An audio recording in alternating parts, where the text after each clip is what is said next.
Good evening, good morrow, and good day, and welcome to another edition of Slice and Dice here with the Manylands campaign.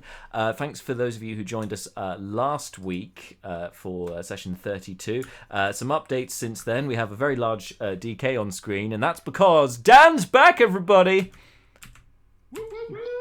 Yep. Our official Fleeting Look is back. Thanks for joining us, Dan. Hope you're well. I also hope that we have played Fleeting Look ably in your absence. I hope we've done him justice. Hopefully, fingers crossed.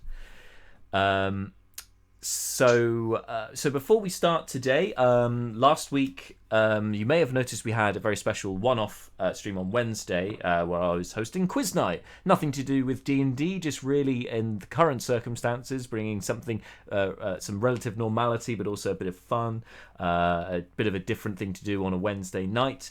I'm open to other suggestions of any other sort of entertaining things that you'd like to see here on the channel.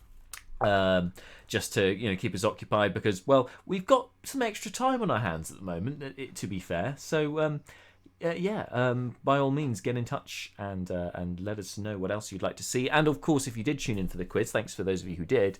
Let me know if you enjoyed it, what you liked about it, and we may well bring it back in a couple of weeks' time. Not this week, but may well bring it back the following week, as we've got some time on our hands. And speaking of which, big thank you to our most recent followers. So that is to Orange Aimer, Tooting Kermit, and Joe Azer. Thank you all for joining the channel.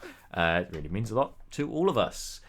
So before we get stuck in today, chaps, is there anything anyone else wants to add? Any announcements? Any exciting quarantine-related stuff? I could do half a pull-up. Yes! Yeah! Half a pull-up. Excellent. Yeah. It's a start. You get those are you using bands as well? You got to get those bands involved. No. That's a straight pull. That's much more impressive. So with a band, you could easily do a full. Like you'll get. Yeah, you're good, man. You'll get there. That's great. Anyone else? Anyone else? Anything at all? No. Anything. Even if it's a pull-up, just good news. I think we need a bit more good news at the moment. So yeah. Anyway, I'll let you guys ruminate on that for next time. Let's jump in, shall we, with tonight's episode of Slice and Dice.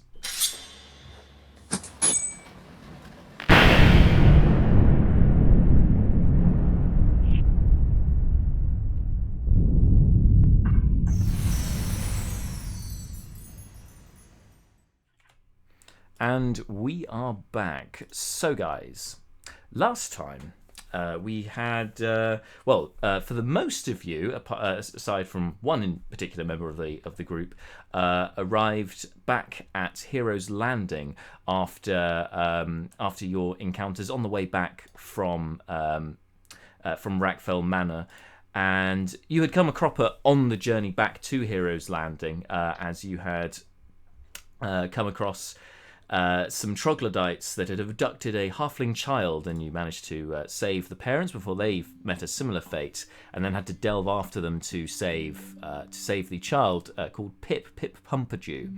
Anyway, the halflings were very grateful for your assistance. You uncovered a few things that had been mentioned. For instance, Leobrin came across a crystal orb, which you had been told by a fortune teller that you would find, and that to return it to her sister, and that if you were to do so, that your lady, your patron, would know and would witness that, be appreciative of that.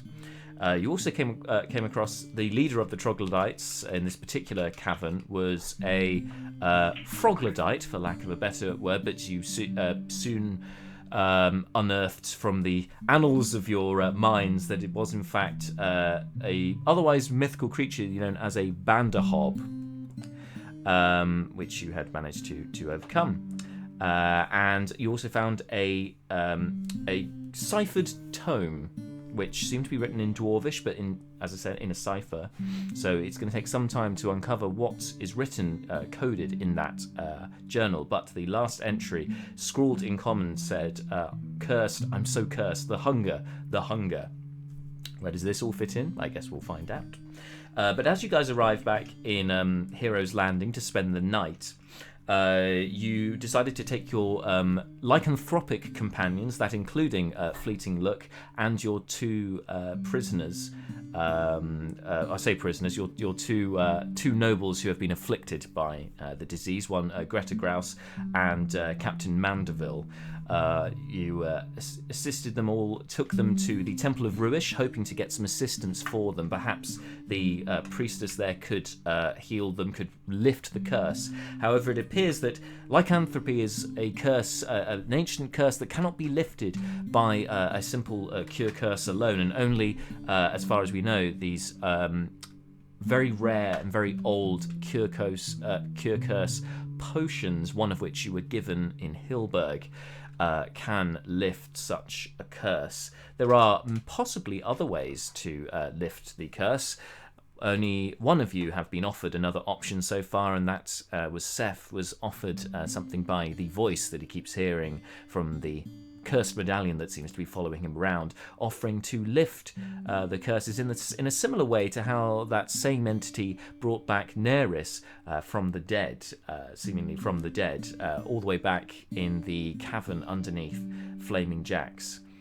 Speaking of Naeris, we finally got to have a bit of a look back to Naeris and find out where she's been this entire time. Now, we don't know the exact location, but Naeris did uncover that she is in some kind of subterranean lair, that she is accompanied, sort of, by her Aunt Argentia, and that she's being held captive by red mages under the leadership of Damon, a half-elf that has pursued her across from as far back as Kothar, back from her homeland, and driven her out from house and home. He seems to have found her again. As Naeris was trying to find her way out of the lair, she did in fact stumble upon Damon himself, who then had her strapped to a table before mentioning something about the blood and hoping that this was all worth it. So we'll be catching up with Naeris later on in the stream, but for now, the first thing, the most recent thing to happen, was Brukon offered his assistance to the priestess, that's Layla Waterweird, in carrying out a ceremony, a ritual to essentially bless these lycanthropic individuals in the hope that this will help stave off the effects of the curse for the evening and overnight. So Brukon ably did so, helping her out as best as he could, while the others left to Malar went to give the seal they had used at Rackfell Manor back to Councillor Smithberg, and meanwhile Leobrin has been looking for the same fortune teller to find out where she's gone and find out more about this, potentially about this crystal orb.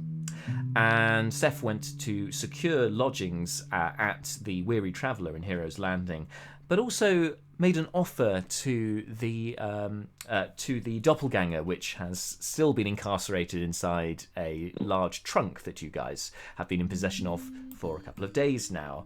As the doppelganger is the one chance, or the most, it seems the easiest way, should I say, for you guys to find Naeris, is it seems to know where she is being held by apparently friends of the doppelganger, but has agreed to lead you there, although how much can you trust the doppelganger, really? A duplicitous being at most. But Seth has nonetheless decided to hire the doppelganger for his own ends, and we will see where that leads. But as night has drawn in,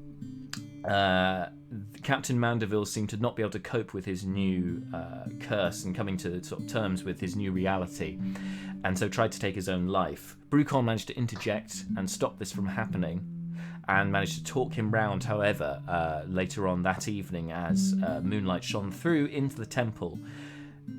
Captain Mandeville succumbed to the curse and has just turned into a werewolf in front of a very shocked Greta Grouse, who hasn't turned, and Fleeting Look, who similarly hasn't turned. The doors to the temple have been barred by Brukon and by Layla Waterweird, who has secured herself in the vestry. This leaves just Fleeting Look, Brukon, and Greta Grouse in the temple, along with this newly formed werewolf in front of you. And it looks like there's only going to be one way to stop them, and that is through you guys. So, for most of you... Oh, that's quite loud. For most of you, you managed to... most of the players, should I say. So, Brukon rolled last week, and I rolled for the other characters last week. But Fleeting Look, Dan, if you'd like to roll for initiative, please.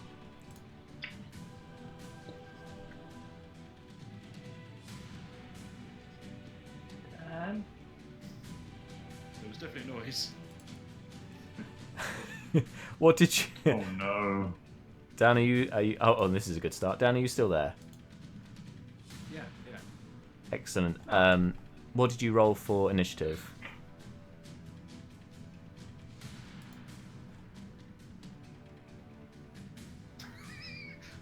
Should we guess? You can type it if you'd like. Sorry, say that again? No, that was me and James. So we can't hear you, and your video is frozen at this time, but if you could write it in the chat. What? He rolled a 15. 15, perfect. He rolled a 15. That's great. You're just after Brukon. I think we might have to cut a few cameras. Possibly. Might be a necessary measure in these difficult times. Yeah. Possibly. I mean, if people want a reasonably accurate representation of what's going on with James at any given moment, like a still seems to me to be largely fine anyway. All right, we'll work with what we've got. Like a sphinx. If it means that audio gets clearer, then that's the most important thing. Yeah. Mm-hmm. What is the picture of me now? Doing a sort of slightly cheesy kind of. Yeah, smile at the camera. Removed. Okay, so let's bring up And I'll be back. in a battle second. camera. All right, so I also thought one of the people who. oh, we've just lost. Oh no, Dan's back. No, he's coming back. Okay, I think you reset there. Okay. So just players not currently involved in what's going on, turn off your video feed. Yeah, that sounds good to me. Yeah. That sounds like You may also mute if you would yeah. like. look forward to seeing Marta for 10 minutes later on in the stream. Yes, queen. Okay, so top of the order is the werewolf first. So you guys are positioned within pews inside this temple. Now, the temple itself, as you described last week, conical shaped. On the inside, it's very clear it's conical shape. On the outside, it resembles sort of a mountain in its architecture, with very thin windows, which would be very difficult to squeeze out of, even for a werewolf.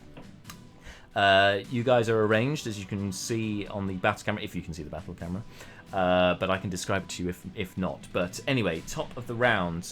So Werewolf Mandeville is at one side away from the rest of you, and the werewolf just looks up and snarls at the two of you before ducking behind the pews there, out of sight. Jaded Law, thanks for tuning in, letting me know they're a little bit quiet. I can sort that, that's not a problem, and turn them up a little bit. That should help. That'll help. I shall draw It on all my helps. Over to you, Brukon. Okay, so I'm just in the process of pulling up the Twitch stream now, but there is a cricket advert, which is deeply thematically inappropriate for what's going on here right now. No problem at all. So you're... Some wallabies are going to just spawn in, and we're going to start beating the crap out of them, which would be good. So essentially, the centre of the temple is raised with the altar in the centre. I think you may recall from last week. You are basically in front of the main entrance in the pews, and to the pews to the right of you, roughly sort of 40 feet away, is are the pews that the werewolf has now ducked behind. I've got the video feed now so I can see it. So the little flash of red to the right of Brukon in the image, is that Greta? Or is that the... Is that Yes, Captain? yes. This is Greta to your right. Yeah. And Captain Mandible is... He's the one who's disappeared behind the pews, so you don't know where exactly he is, but he was around the right-hand side. Dog soldiers with this baby? Awesome. Okay. So I think it's time for Brukon to get some value out of his new toy. So pull out the collapsible rod. Ooh, Pole. okay, yeah. I can't remember. Is rod or pole? I can't remember. Anyway, It's a pole, but you can refer to it as a rod if you would like. Collapsible pole. We'll do that, and it basically puts 1 foot on it. So hang on, where's the button to deploy it? It's located towards the end of the shaft. Towards, so not on the end. No. No. And which end? And the whole thing like telescopes out. Like, Yes. Yeah. At the opposite Okay. end to where the button is. Cool. Okay, that's perfect. So Brukon will take the end that doesn't have the button, put it on the ground, and then do a little balance on it, and then hit the button and go up, extend it to its full 10-foot height. Crouching. So he doesn't Okay. crash his head off the seat. All right. I'm going to need you to make an acrobatics check for me to maintain your balance on this Yep, because the end of this pole is pretty That's reasonable. pretty So, small. acrobatics. We have. Ooh, that could have been a really great roll. As it is, it's just quite a good roll of 14. 14. Okay. So you struggle to maintain your balance on this pole, and to keep it from falling over as well. So it will take your action for this turn to basically steady yourself on top of those. You have to kind of grasp onto the pole. You can That's see. okay. The one thing I'll point out is that you were saying that last time that this was the ceiling was sort of 14-ish feet high, and that it's a cone, so presumably it narrows to sort of a point. So That is a fair point. The pole Brukon itself. brace himself at the top end. Yeah, you can do that to steady yourself, and in fact, the pole doesn't. You notice the pole doesn't extend the full 10 foot. You can see the telescopic way that it extends out. That it's got a little bit more give, but given where you are to the ceiling, it stops just as you hit the ceiling. Just it That's senses cool. that The main tension. reason this is all happening is just to get an angle. Get eyes on. So what can Brukon see from his new Okay, so unprecedentedly elevated position? what's your passive perception? Passive perception is 13. 13, perfect. You can see werewolves ducked behind the far the far pews, the second row of pews. Yeah. Yeah. That's where he is. So yep, you can Loving where Dan's camera has chosen to freeze. him pointed. No! Speaking. That's not quite what's going on there, but never mind. Yeah, Any so- bonus action for you? It's big. Yeah. Bonus action. So what's now from the angle here? It's not really. So how far away horizontally? As the Crow flies. dog. Yeah. Yeah. What's the horizontal distance between where Brukon is right now, where Greta is right now, and your man Captain Mandible? You are horizontal distance. You are looking at roughly about 40 feet. Cool. Okay. Brukon's gonna stay where he is. He's gonna park. Balance on the pole, like, But holding onto the ceiling. But he shouts down to the others, "Watch out! He's turning into a dangerous beast. Be careful." Thank you. All right, over to Fleeting Look. You are currently positioned on the opposite side of the temple to where the werewolf is, and you have the raised center of the room, the altar raised in the center. It's kind of masking that side of the temple from your sight currently. What would you like to do?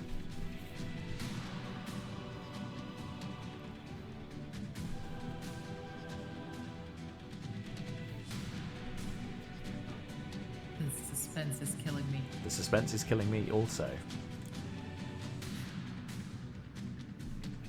I think I have died for suspense. some audio loss has occurred. He's Yeah, typing in our chat. Oh, he's typing. Hang on. Yeah, your audio doesn't appear to be working currently, Dan. However, I can see your I can see the chat, so I can see what you're saying. Move near the dog person. Excellent choice, sir. You're gonna shuffle along as far as you can. Now feels like a good time to point out that Bill has Fleeting's main weapon strapped onto his back. Just to point out. Who does? Sorry. Oh, you do. Of course you do. Yeah. Brukon relieved him of his weapon. So you've got your regular warhammer. Brukon is very open to, if Fleeting wants to call out and ask for his weapon back, Brukon is very happy, seeing as it's pretty clear at this point that Greta and Fleeting have released, have resisted the lycanthropic curse this time. Yeah. Calls for the. Yeah, he's going to shout out for the hammer. Yeah, cool. Well, Brukon didn't do a whole lot with his last action, so pending your approval, Jack, Yeah. it seems to be totally legit for Brukon to reach up, pull it free of the little kind of loose truss that he created, and drop it to Fleeting as he passes. You can drop it. You can drop it down. That's fine. Fleeting, look. Oh, I think I got a little bit of audio there for a second. Can you roll an athletics check for me? This is just to see if you can kind of push through and vault over to grab the hammer. Something by. He's like pushing over this way. Because given Brukon's current position, you can't throw it particularly well as you're kind of pushing yourself to the ceiling at the same time, so it's like, get it out! Awkwardly He's throwing got it a down. 19. 19, excellent. With a 19, you launch yourself over the pews and reach out your hand, grasping towards the hammer. You do manage to grab it. You've used your action. I basically did a dash action with you catching the hammer as well as part of that. So you've still got a bit of movement. You've still got about 15 feet of movement, so I can move you close. I'm going to assume you're going to move closer towards the dog person.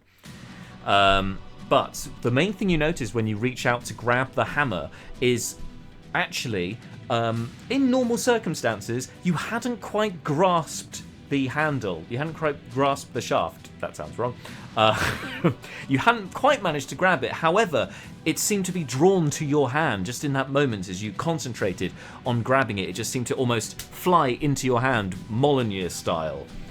As if there's a magnetic field between your hand and the warhammer itself. Not Peter Molyneux though. No, not that. No. Thanks for the clarification, Brukon. Mjolnir? Molyneux. That's exactly. Mjolnir. Yeah. That's You know what I it, meant. You got it. Yeah. Mjolnir. Meow meow. Meow meow. Thor's hammer. You know that. Yeah. Mjolnir. Mjolnir. Oh my gosh, you're Yeah. such a bunch of nerds just correcting me on my pronunciation of Mjolnir. Ah! Okay. Anyway. I Just a note want for to the- clip for this the just to stream. find out how long we spent just pronouncing Mjolnir. I'm just gonna keep going. Meow mix. Anyway. Good to- Fair Storm is summoned to your hand. That's your go. So that leaves Greta, who is going to flee. Oh, nine, this is not for me. Starts running towards the door. Unfortunately, the door is barred, so she's just helplessly going to kind of duck behind the pillars, try hiding. She thinks she hid pretty well. She thinks she's pretty well hidden behind here, from the werewolf at least. Top of the round, over to the werewolf again. You can see where it is, Brukon. So you see it continues. I can see where it is, Brukon. What? Brukon, you can see where the werewolf is moving because you've got a heightened position. Brukon, you also have the longsword that that Captain Mandeville had. I think you took it. No, Brukon when Brukon saved the captain from killing Himself. He didn't take the longsword. He tossed it away so that it wasn't nearby. Fair enough. It'll be strewn on the ground. Yeah, 10 feet or so, somewhere reasonably close to his position. Around here somewhere. All right, no worries. So the werewolf does notice you suspended up there with your eyes focused straight on him, and you see with a natural 20, and I'm not making this up.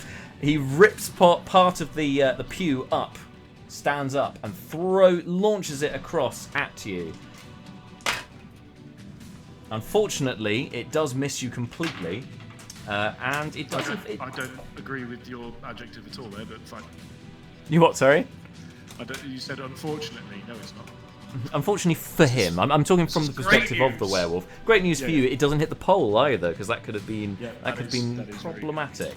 It does just scatter harmlessly along the ground. It's now revealed its position. Over to you, Brukon. Okay. So Fleeting is now is not in physical. He's near it. Again, the he's within striking distance. In his next go, he could charge into it in his next turn. go. So right now he's not mano a mano with the werewolf. Not yet. No. Cool. You've got a clear shot. Brukon will pull out one of the nets, for he has 2. Ooh, yeah. Do not ask why. But Brukon will pull out one of the nets that he has about his puss on, and attempt to and throw it over the werewolf. No problem at all. So I think this is going to be long range for a net. So if you could roll with disadvantage, please. I'm just going to double check as we're saying that. Okay, Pretty I'll sure roll it is. both, and then take the. No, I'll roll one, and then I'll tell you if you need. I'll roll one and then roll another as the disadvantage. Yeah, that sounds good. It's something short, like 5 or 10 feet. It is quite short It's range. pretty short, yeah, that seems so. Okay, well, I'll roll it with disadvantage. And this It's is 5 and 15. So realistically, you can't reach it with a net. So it's out of the long range. So you throw it, and it might land on Fleeting, but you. Hang on, but I'm throwing it down. Yeah, you're throwing it down, but it's more you like. Said 40, you said it's 40 feet. Yeah, okay. Yeah, so you've only got 15 feet long range. All right, okay. Unfortunately. Slight retcon in that case. Yeah.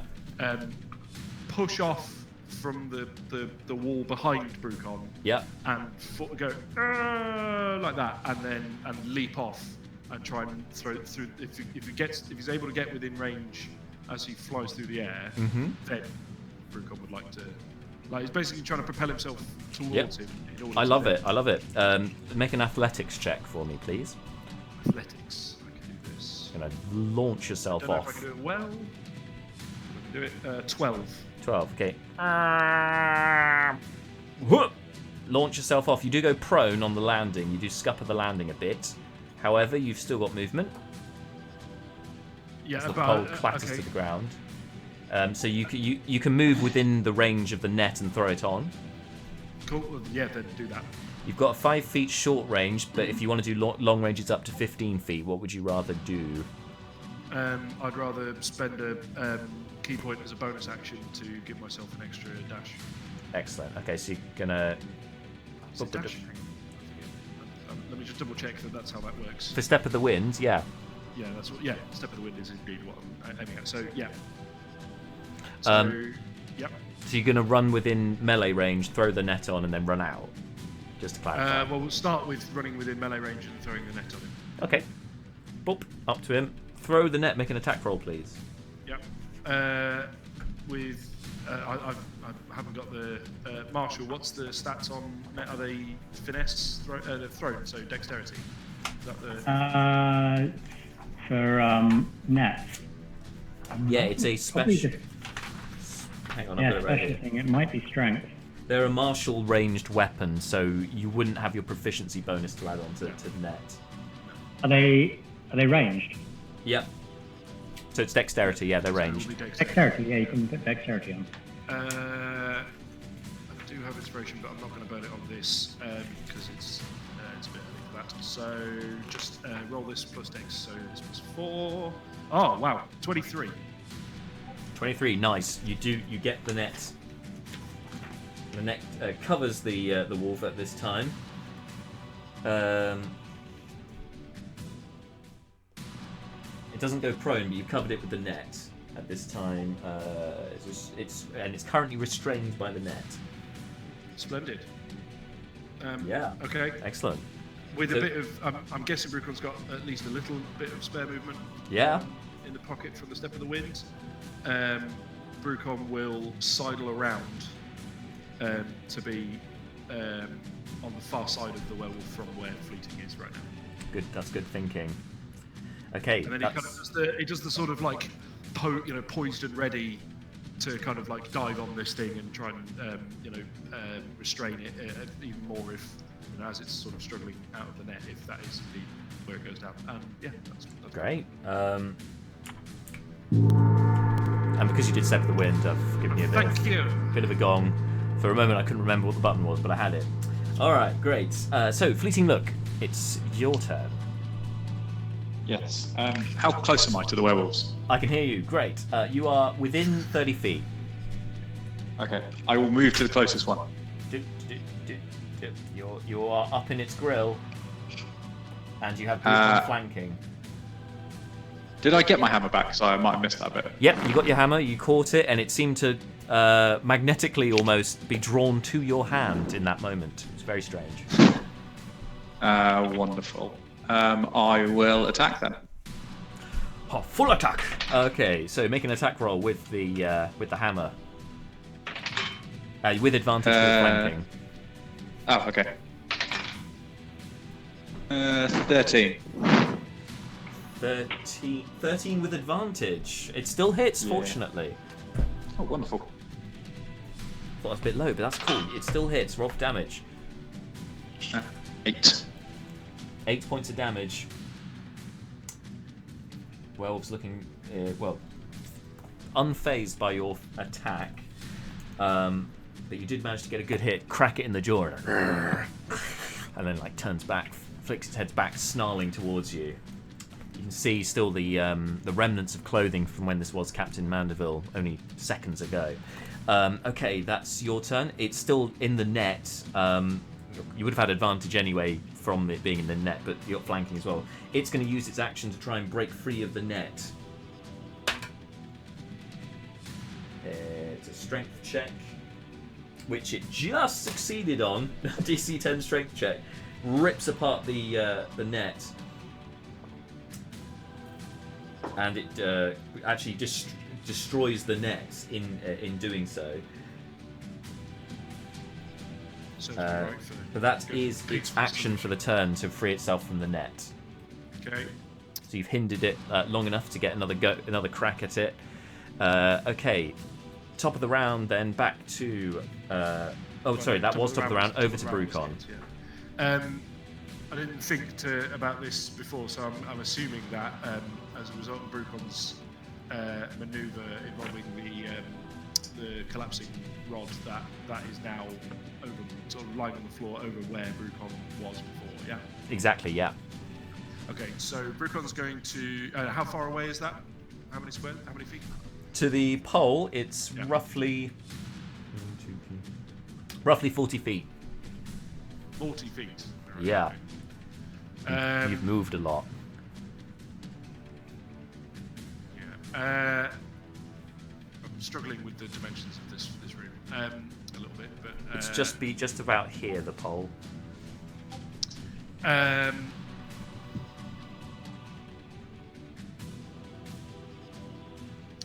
hasn't worked In a out straight line, if you were to. This hasn't played out quite the way I was hoping it would. But If you wanted to vault over, I said 40 feet if you were just running around, but if you wanted to go through the pews, like vault over them, it's going to be more like 30 feet. I love your use of the word "if" there, as if doing dramatic parkour is something that Brukon would choose not to do. I mean, I thought I should mention it for that very reason. Cool, that's useful. Unfortunately, it doesn't change the numbers enough for this to quite work. But, Okay. We'll make no, it's fine. So 30 feet. So disengage. Modest Yeah, Munch, hashtag adventurer. Thank you for entering to win a month's membership, a month subscription here on the channel. Thank you very much.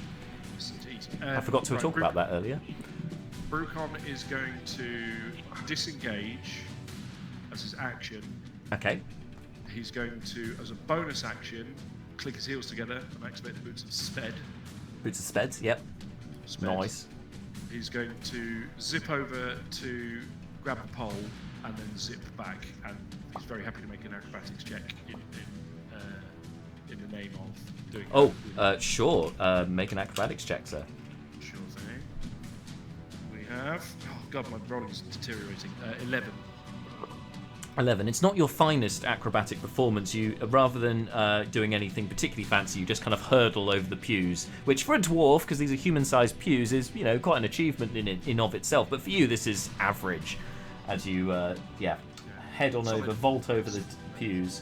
5.5 out of 10. Exactly so. In fact, you see Greta in the corner just holding up a little scorecard. So he wants to wind up. The aim is to wind up, if possible, within in the same. Yeah, basically. Exactly back where you were. Yep, you can do that with Boots of Speed. With the You're pole, all over and, that. and when he grabs the pole, he's going to hit the Hit the button. hit the button to retract it. Yeah. Very good. And then so essentially what that round was Brukon just going 1 second and go and grab the thing and immediately come out. Sorry about that. I had an errand. I left the stove on. If only cleaning the house were as quick as an expedient as Brukon is in that moment, tidying up after himself. Lovely. Over to Fleeting Look. How close is everyone to me? Brukon is within 10 feet of you. He's just on the other side of the werewolf. Other than that, everyone else is out of the way. So it's only Greta who's in the church, and she's about 30 feet away from you. I will attack again then. Hit it again. Are you smiting at all? Do you have any smites left? Yeah, I think so. We'll smite. Why not? Add a smite in there. Okay, anyway, roll to hit first. You've got advantage because of flanking.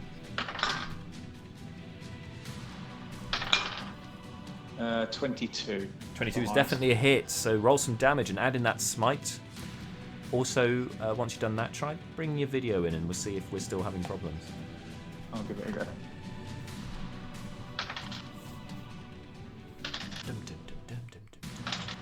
Oh, sorry.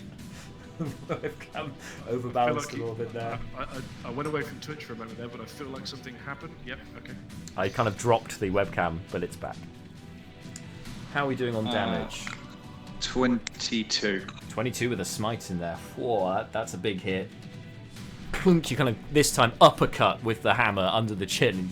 You see the blood spurt out in the air like Fight Night style, like EA Fight Night style. There's slow motion spurting of blood like in a boxing match. He's still up, looking bloody though now at this time with that big hit. Hey, he's back on the video. Okay, so it's now its turn, and it is not particularly happy with either of you at this time.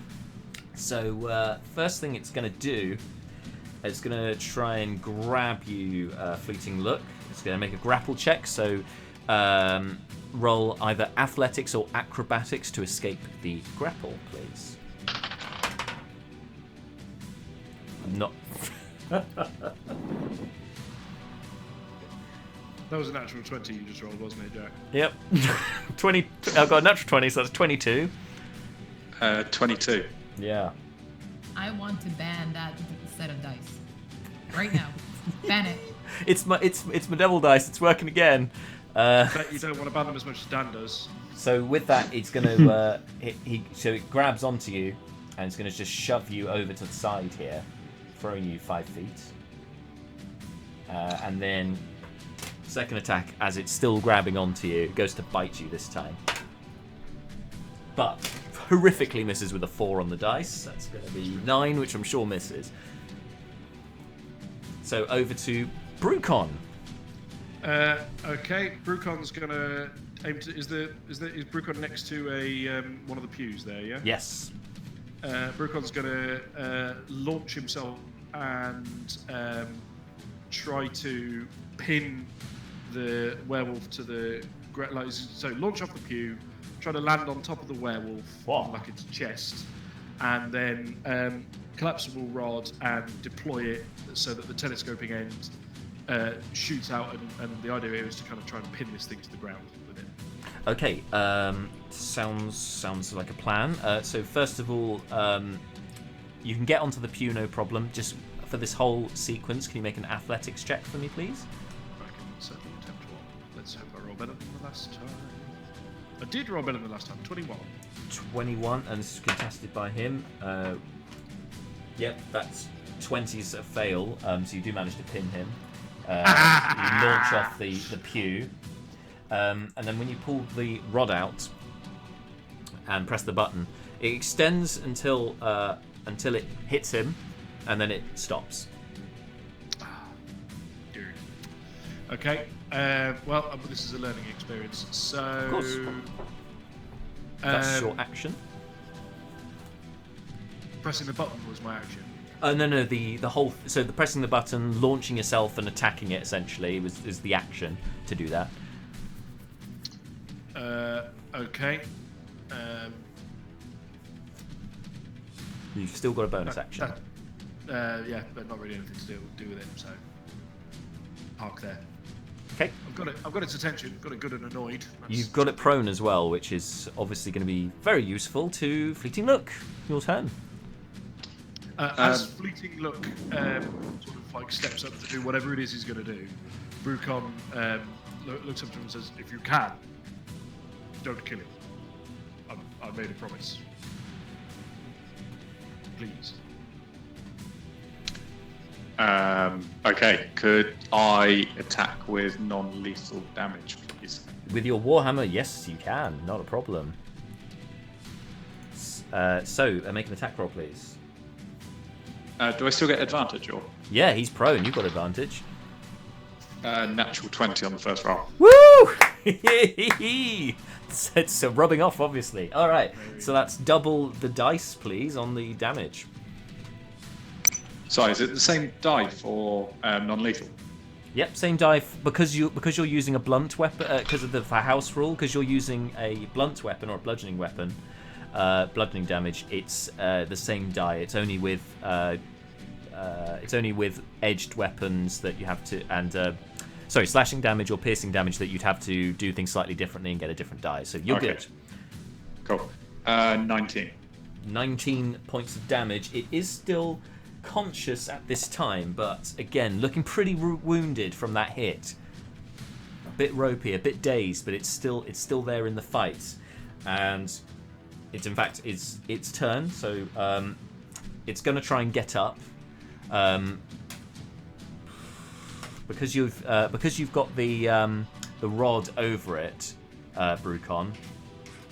I'll say that this can be a contested. Your athletics versus its athletics. See if it can kind of push you up out of the sort of grapple. But being that, can you roll with disadvantage, please, as you're just using the rod at this time? Oh, for God's sake! Third natural 20. I'm sorry. Well, I muted myself. I just said, "Shall I bother rolling?"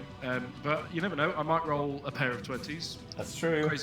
Crazy things. What's his bonus? His bonus is 2. Well, so 2. Oh, okay. So 22. right. So you could possibly beat it. Come on. Well, I rolled a 9 and an 11, which isn't actually that dreadful, but unfortunately not enough this time. So it does get up, and it's sort of spite tries to claw at you as it gets up. It's pitiful at attacking though. That's a 3 on the dice, so I'm pretty sure it's splendid. Yeah, 7's gonna miss. Reached out, and then that's its turn. That's literally its turn. It's got up. It's burying this guy in actions. And he's just going to move 5 feet, so he's still within melee range of you both. He's just tactically getting a bit out of the way. All right, Brukon. Sweep the leg. I like what you did there. Punch him in the face, knock him clean over, and end it there.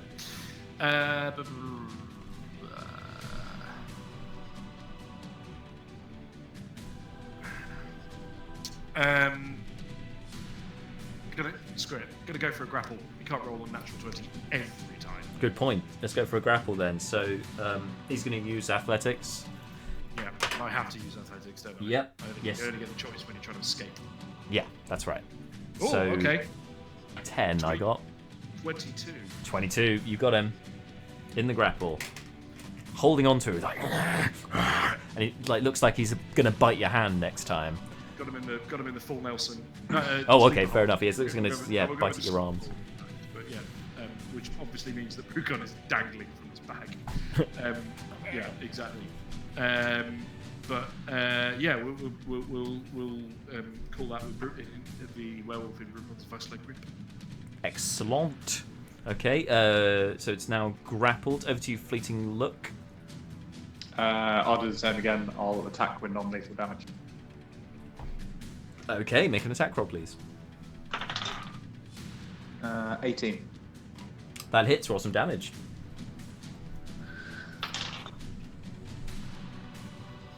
12. 12 points of damage. You do it. That is enough. So with that last mighty swing, cracking it across the face, this time you see the tongue kind of loll out of its mouth as it then sort of collapses in Brukon's arms. And you actually, at this point, for the speed that Brukon's been moving, you haven't noticed him sort of directly behind this thing. But as it crumples to the ground, you then notice it's not lying on the ground. It seems to be weirdly sort of propped up by something, and then you could hear the huffing of Brukon underneath.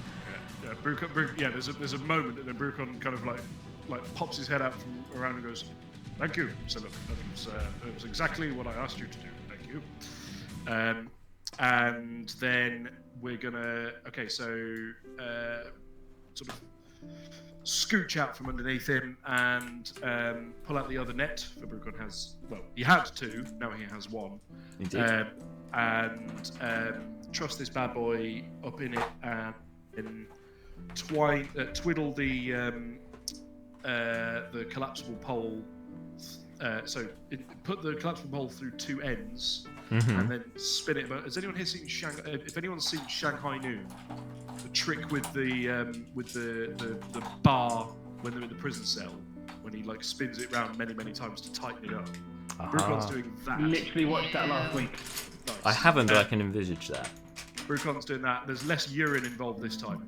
I just want to be absolutely clear that the urine content in this particular instance is 0, which is not always the case. But anyway, Brukon's going to do that, and then he's going to try again. But that will make it stronger. Yeah, but I'm deeming it unnecessary at this time. We'll hold that option in reserve for the future. Anyway, so do all that, and then the idea is to use the collapsible pole to the collapsible rod. Sorry, to no, it is pole, isn't it? It's a pole of collapsing is the official title. Pole of collapsing. I keep getting it switched around with the immovable rod, which is a different thing. Anyway, the idea is to deploy that the pole of collapsing so that it's propped up, so the guy is trussed up. The werewolf is trussed up in the net. Yep. And the pole is wedged between the wall and the floor, so that he's sort of dangling and doesn't really have anything he can if he comes round, he doesn't have anything he can sort of push off or anything. He's basically kind of trapped there. That's the aim. Sounds good. That sounds like a very good plan indeed. Okay, so you do so. I won't make you roll for this. I think that's all well thought out. You do manage to sort of apprehend him at this time, and actually, as the next few hours go by with you two sort of watching over your charge, you see that as the moonlight moves on, so it's no longer streaming through into the temple, that gradually his form starts reverting back to Captain Mandeville, to his humanoid form, although now his militaristic clothing is now looking more tattered than it was before. Quick medicine check just to check in on his health. Sure, go for it. 20. 20. Non-natural. Yeah, he seems to have obviously taken some injury from the attack. However, it's nowhere near as severe as it was looking on the werewolf. It's almost like part of the it's almost like the curse took the brunt of the damage, and so his form has kind of been protected, but he is out cold for a while. Useful note in conjunction with fleeting. Cool, excellent. So Brukon, having checked all that, Brukon turns to fleeting, pulls out the deck of cards and goes, "Would you like a game?" Sure. Splendid. While away the rest of the night doing that. And Greta hears you guys as the commotion dies down, playing cards, and she comes over to join you. Like, oh yeah, what we playing? I like the cards, yeah. Ah, my lady. Well, let's see. I'm sure we can think of something. You must remind me, Mr. Brukon, to tell you about the little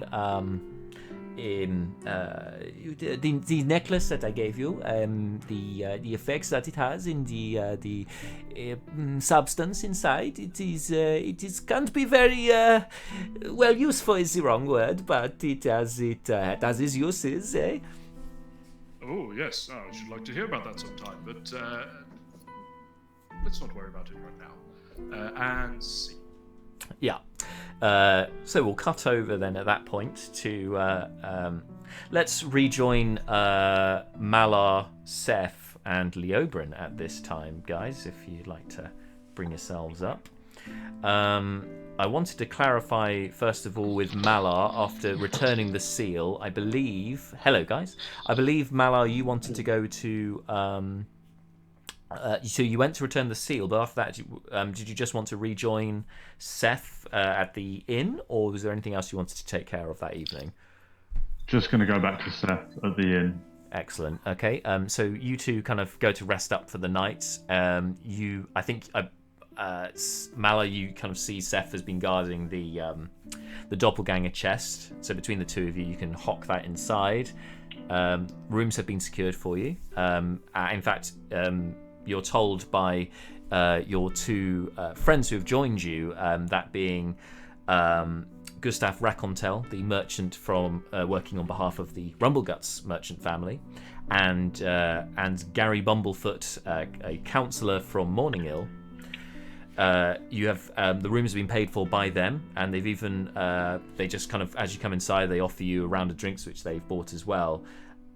You also spot Leobrin inside, although Leobrin seems to be up to something himself. He seems to have something else on his mind as he kind of searches around the place. Leobrin, you've been looking for the lady, the fortune teller, but you were told that she wasn't. That she was out on the road, perhaps. She hasn't returned yet.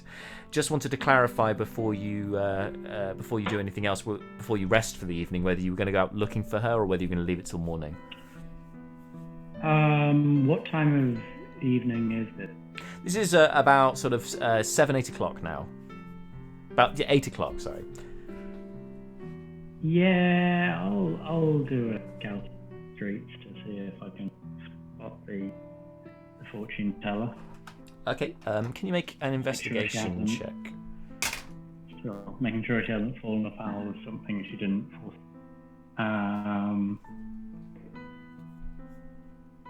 That is a 10 investigation.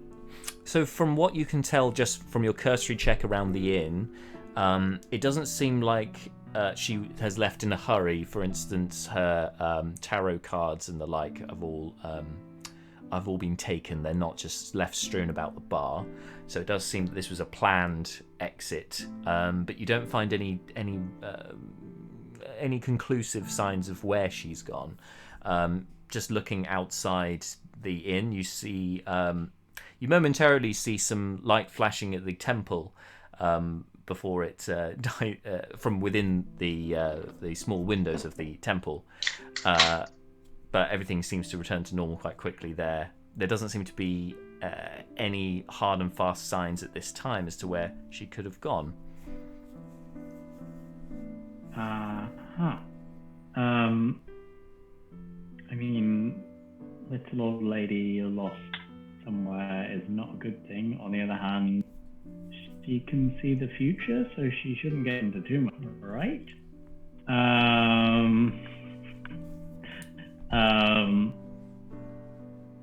Probably at this point, yeah, I think bed is the safest point other than wandering off into the darkness alone. Yep. For a lady, I don't know her habits or where she would be. I'm just randomly walking off into the night with no direction. Yeah, that's exactly it. You would be wandering into pretty much nowhere, like aimlessly at this time without any conclusive hints. Okay, so sure, I'll ignore the weird flashing lights. they die. Like you see them momentarily, and then it all kind of dies down again, and just kind of assume. Yeah, that's suspicious, I'd say. But sure. You can go check it out if you'd like. I mean, the thing is, I probably would. Yeah, fair enough. So, yeah, because they could be, werewolves escaping.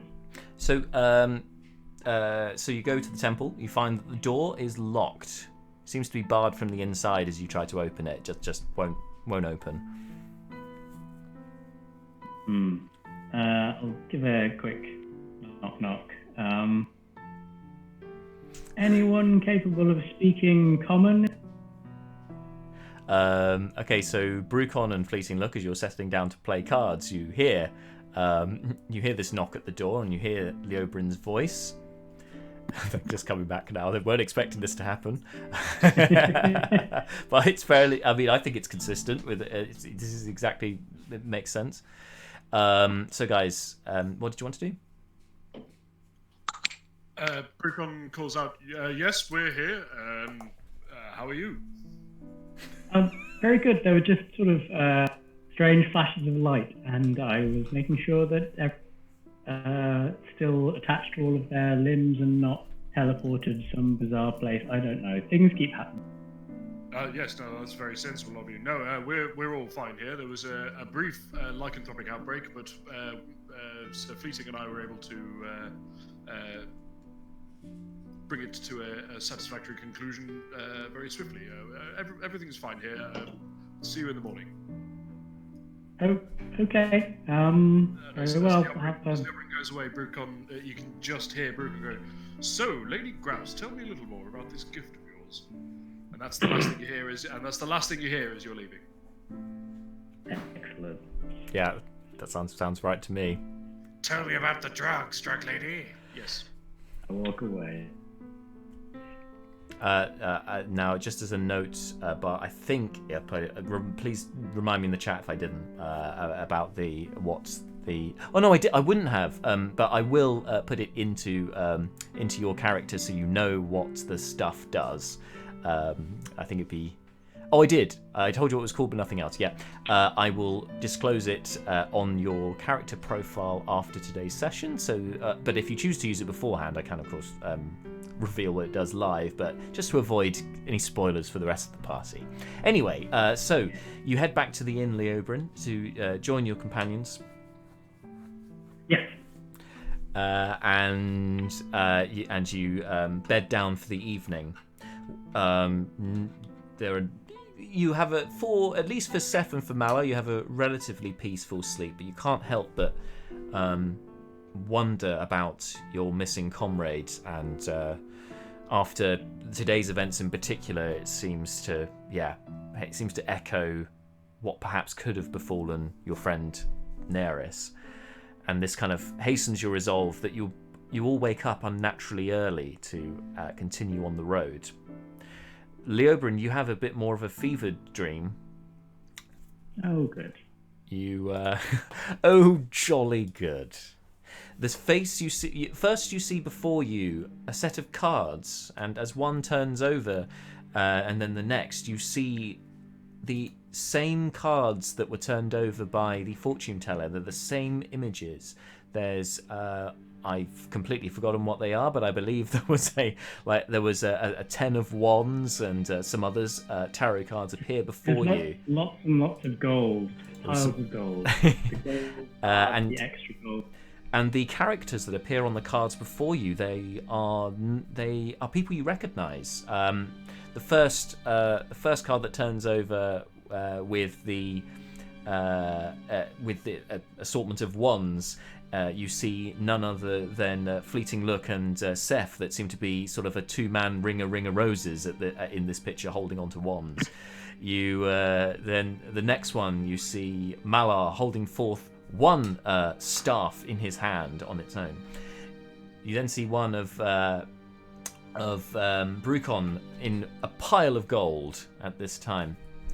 And you see, lastly, you see Naeris hanging upside down from somewhere, but as if from a cavern roof, which looks a little bit worrying. But her face seems much happier than you've seen her in the time that you've known her, which makes it probably even more disconcerting. This image.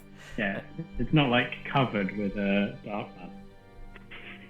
Yeah, exactly. It's not covered at this time. And then finally, you see a card with just a mask on it, the Gilded Vizard that you took not long ago, black with the gold trim. And you hear throughout this a voice in your head. It's the same fortune teller, the elderly lady, telling you, echoing the words that she once told you a few days, 2 days ago. When you find my sister, give her the orb, and your lady will know. She will know.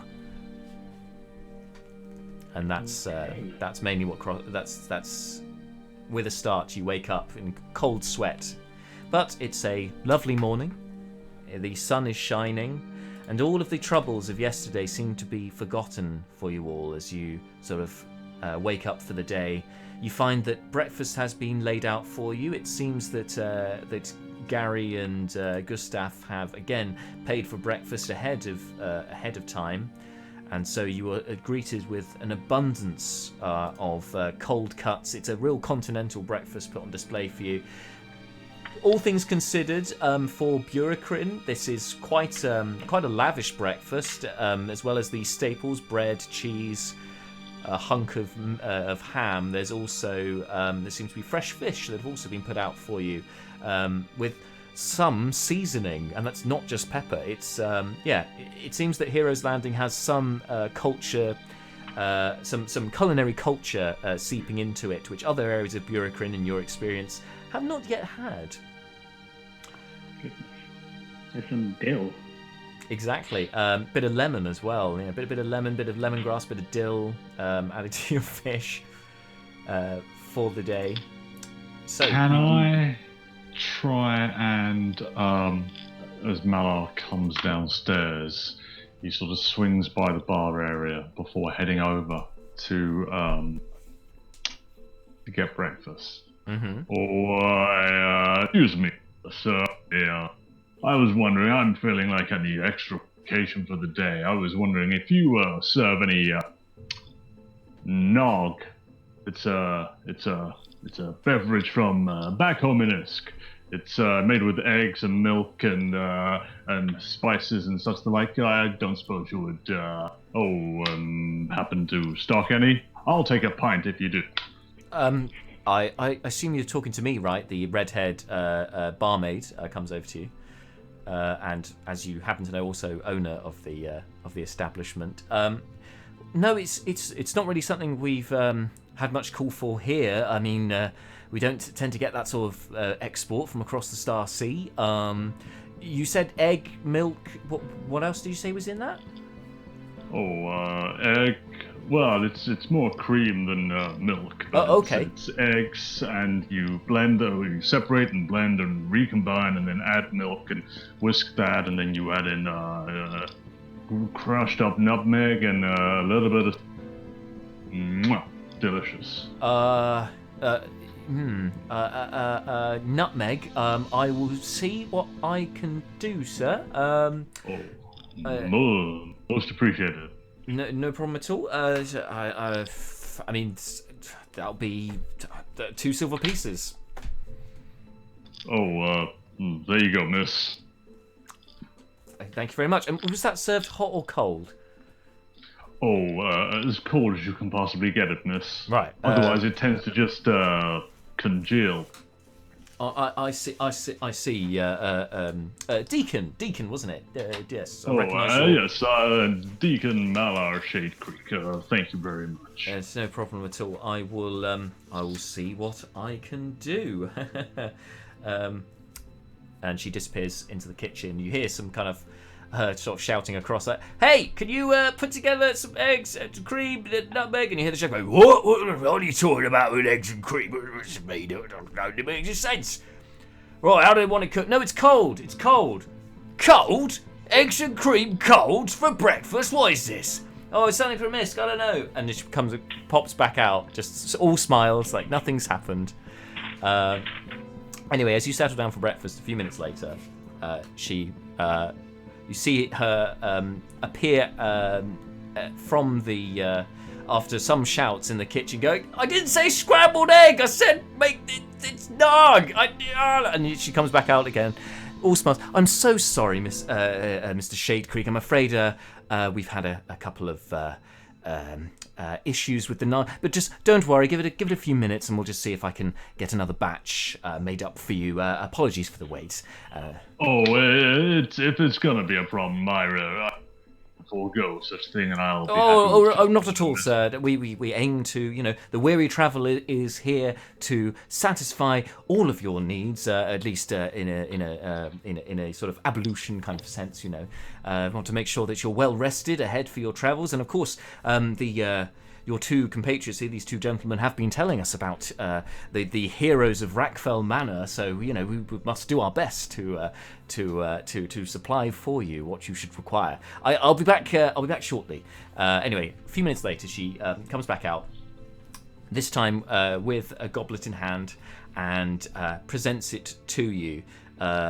You can see that she has substituted, just from sight, you can see that there is something shaved in there, resembling nutmeg, but as you go to drink it, you recognise it's not actually nutmeg. It doesn't appear they had that. They seem to have shaved some other kind, it could be cashew nuts, some other kind of nut seems to have been shaved in there instead. But aside from that, it's more or less what you were expecting. It's a grim sight because Malar can't use his trunk to drink it. He just tilts his entire head back. The trunk comes up over the top of his head, and he just sort of pours this goop in. Mm-hmm. Just glug. Lovely job. So, is there anything that the rest of you, that the party wished to discuss before heading out in the morning? Rejoining Brukon and Fleeting Look? I didn't realise.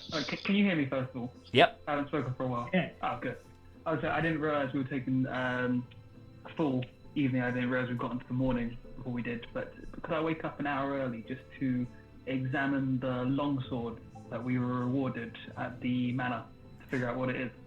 Of course you can, yeah. So you recognise that this is.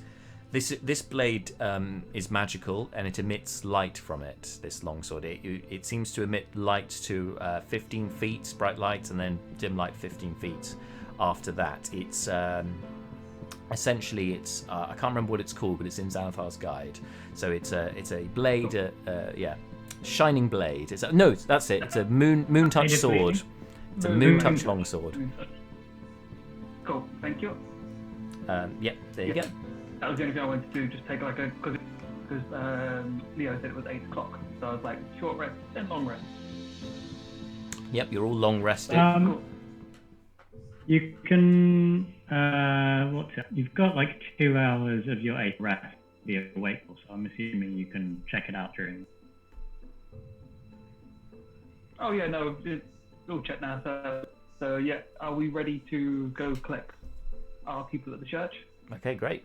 So after you guys fill yourselves up with breakfast, you take a couple of bundles for the rest of your party, as Gary and Gustav insist. So you get a few doggy bags to take over to the fore at the church, at the temple, and you arrive there in the morning. So Brukon and Fleeting Look, you're back involved as well. You spent the night playing some cards, whiling away the hours, and in the morning it does seem that it does seem that Captain Mandeville looks in a better condition. Layla kind of greets you all in the morning with some Iskan tea, which she had kept in the vestry, and hands basically brings out a few mugs and passes it around to all of you, just to wake you up in the morning. You're all well rested and ready to travel for the day when you hear a knock at the door, and hear the rest of your party outside waiting for you. Oh, how was your evening? Uneventful, I would hope. I've just lost James. We did indeed just lose James, which is thrown. Aha, he's back. He's coming back. No worries. This may throw the labelling off of that. Yeah, only momentarily. We're all good. Yeah, no, he's come back. What was the question?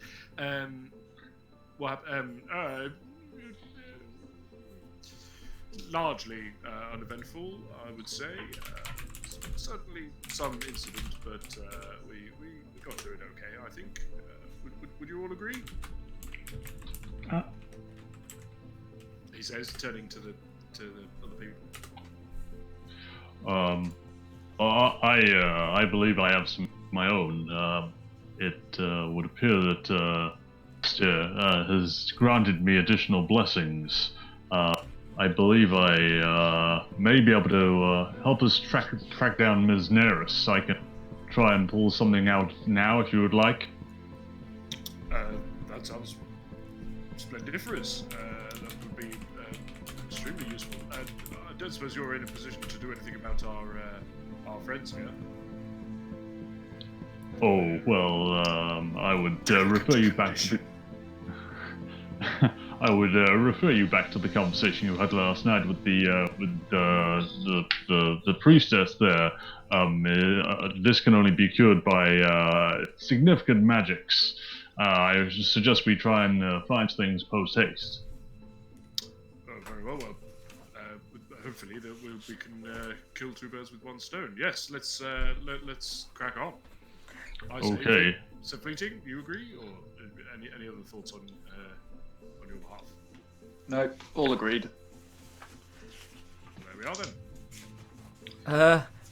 And you see Gustav Racontel just kind of his kind of bald head is starting to sweat, and currently we can't see James. I've got a bit of an issue there, but no worries. He's mopping the top of his head, and he sort of grabs his glasses and he pulls a little kerchief and just starts wiping them nervously before shakily putting them back onto his face. I have a bit of bad news, I'm afraid.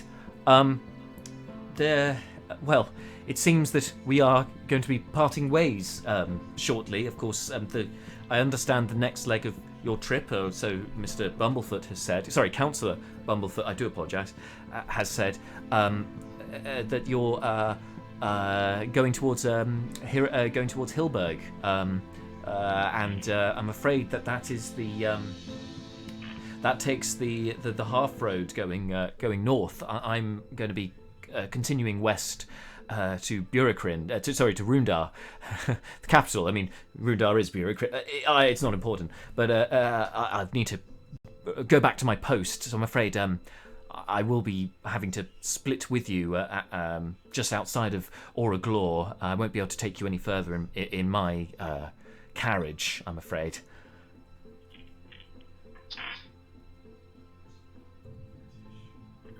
Oh, well, that is quite all right. We will be able to make our own journey onwards. Yes, I thank you for your assistance, and the blessing of the eight be on you. Oh, no problem at all. Thanks to you for saving my life. I was much more fortunate than some here, I appreciate, but it will not be forgotten. I will make sure that the Rumbleguts merchant family will look favourably upon you, and perhaps can be of service when the time is appropriate. It's worth noting, by the way, that when Brukon clocked Gustav, as he has done every time he's clocked Gustav, he does, without being super obvious about it, he kind of tries to maneuver so that ideally Malar but failing him, really anyone is sort of there in the line of view. He's trying to avoid a situation where Gustav's ever getting a really clear look at Brukon's physiog, basically. So that he only gets a fleeting look, you might say. Yes, you might. Apologies. Okay, so you guys gather yourselves up with this news. It means that you can leave Heroes Landing altogether, and unless there's anything else you wanted to do, but you can leave in the 2 carriages for now. Malar wants to do one thing. He Sure. takes his amulet and sort of hunches over it, and then he casts the spell Send and says the following words. This is directed at Naeris. Ms. Naeris, it's Malar. Where are you? Are you safe? Describe your surroundings and we find you may reply to this message. Excellent. That's a great time to segue as well. So thank you for that. I love that, potentially some of the words were taken over by So at this point, everybody, we are going to switch over to Naeris. The spell Sending has a 25-word or 10-word and 4 limit built into it. So we switch over now to this is going to be unfortunately spooling back a bit in the past, but we will catch up to the present with Naeris, but we've got to jump back a little bit here. So How long? So Naeris, you How long back in time? You don't know at this point. Time is relative, and unfortunately for you, you're not sure exactly what time it is. There's no reference point for you. However, you awaken back in your what you recognise your kind of cavernous cell. Can you make a history check for me, please? The darling. I make history check for you. Wait a minute. That's Kajira bleeding in. Yeah, exactly. Actually, my name tag still says Kajira. It's true. It's true. It does. It does on the Discord. Which, if you guys haven't joined our Discord, there is a link to it on our Twitch page. Just click the picture that has the Discord not logo our on it. Discord, on the actual stream. My name tag. Twitch. Oh, have I left you up as Kajira as well? Brilliant. Yeah. We're going to The have check Martha is tonight. 7, by the way. Sorry, say that again. 7. 7. For the history check. You try to recall what exactly has happened in the since you blacked out. You remember being strapped to a slab in looked like was once some kind of meeting room within this dwarvenish stronghold, and you recall basically what happened last time. You recall Damon with his blonde goatee talking about this the blood and whether it was all worth it, and seemed to relish the fact that you were putting up a bit of a fight, actually, with a gleeful and malicious intent in his eyes. You look at your right arm and you can see that there are puncture marks in your in the inside of your elbow. Looks to be about 3 of them at this time. You feel a bit faint upon looking upon it. Gross. But it seems that these wounds have partially healed over. They have scabbed over. But but upon seeing them, you kind of relive that trauma and that pain, and you feel that kind of sharp digging into your arm. What's my HP? Your HP is still the same. You haven't lost any health points. Okay. Or if you did, you've recovered since then. Have I recovered any spell slots? Is it a short rest or a long rest? You have recovered spell slots, yes. It's been So I enough could- for a long rest, yeah. Destroy a door again if one might Yes, exactly. challenge me. Although this time, you notice the layout's slightly different where you are. There's no crack in the wall where there was before, where you could see through and see your Aunt Argentia. And there is actually an intact door here. So I'm in another cell? So it would seem. However, can you make a perception check for me?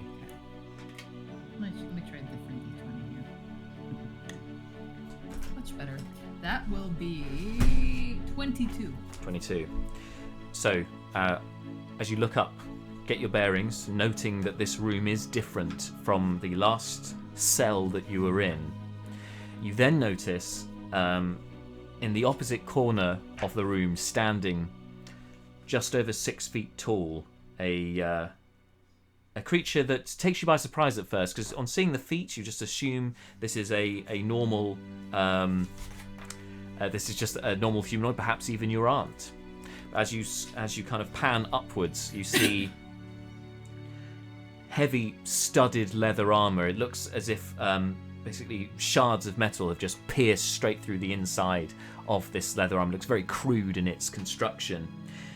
You see, holding a bloody, twisted blade, a being with an entirely white face, but not humanoid. This looks something much worse.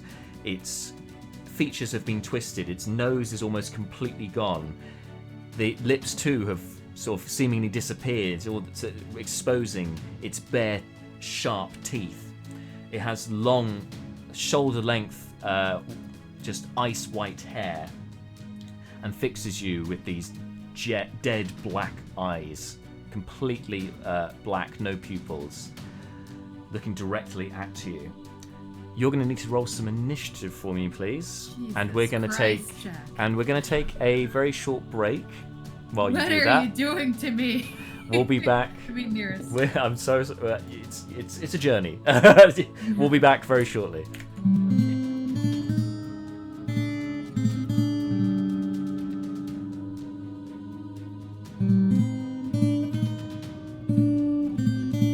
So what just happened? I missed that. Toilet break. No, yeah, before that. I don't know if we're live on stream. Well, Answerable or not. I think we are, from what I can tell. Jack has paused the stream but left Discord. Yeah, oh, that's fine. As long as I was just checking, when are we broadcasting on Twitch or we are. live on The Twitch? thing is- Hey Twitch, On Switch. When he normally there's music. Thank you for telling us, Twitch. Thank you, Jaded Law. Oh no. Oh no. Nobody go to the toilet. Too late. Our DM announced he was already doing that. Exactly. Hey, don't wear your headset to the toilet. Don't wear your mic to This the is- toilet. This is going to be one of those, year in review blooper moments. The nice thing is he's gonna put it on video on YouTube as well. Yeah. We'll have it immortalized. Well, the answer to your question, Bart, what just happened is Naeris woke up. Clearly, they've done some bloodletting. Yeah, I got all that. And there's a there's a humanoid creature with a twisted nose and crazy teeth and heavy but very crude, like, imagine orc armor from Lord of the Rings. They're just kind of like shoved together. Somebody just shoved some metal spikes through some leather and strapped it on themselves. And I need to roll for initiative. Oh, delightful. So, Hey Jack. Hey Jack. buddy. Fun time. We're still live on Twitch. Yep, We know. you know. More importantly, they can hear you announcing toilet. Yeah, I just thought that.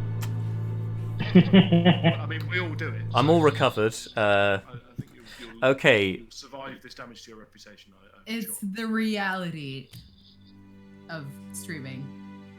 The reality is that we're only human. We need to empty ourselves sometimes. Anyway, Naeris, how did you do for initiative?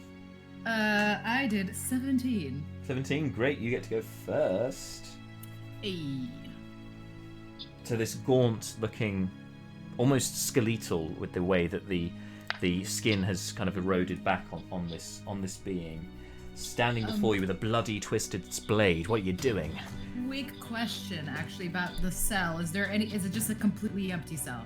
Yes, so it's kind of dusty underfoot, just like ground up, sandy stone. There's nothing for cover or anything like No, not in the. No, there's no particular cover in this area, unfortunately. Okay. Well, I mean, how far away am I from it? I don't know About the size of the cell. 25 feet. In fact, let me bring up a little map for you. Okay. That'll help. And how big is the cell? Like, how many feet by how many feet, roughly? Seeing as You're roughly next to the exit from the door that exits the cell.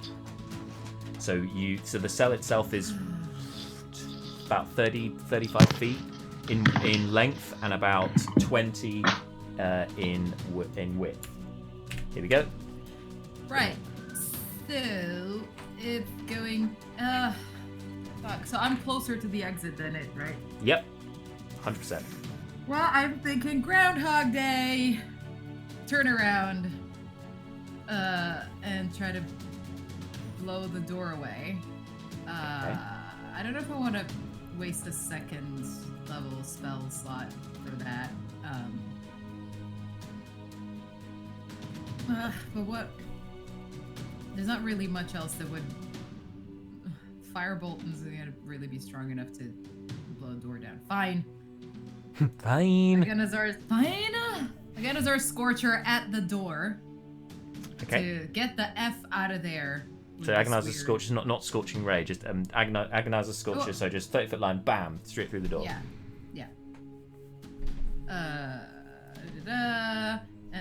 What am I rolling? It's more the door needs a save. The door needs to make a save. What save was it?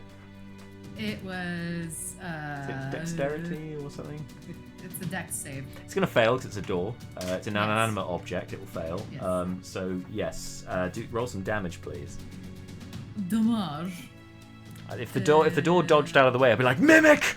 Yeah, exactly. I mean, plot twist. 3d8. Get them Trying to D8s find the on. the right time. There it is. Come on. Sorry guys, delay. No problem at all. That is 9. That is 13. 13 points of damage. Yeah. Blows the door. Flies open. And any movement I have, I shall use to get distance between me and it. Sounds good.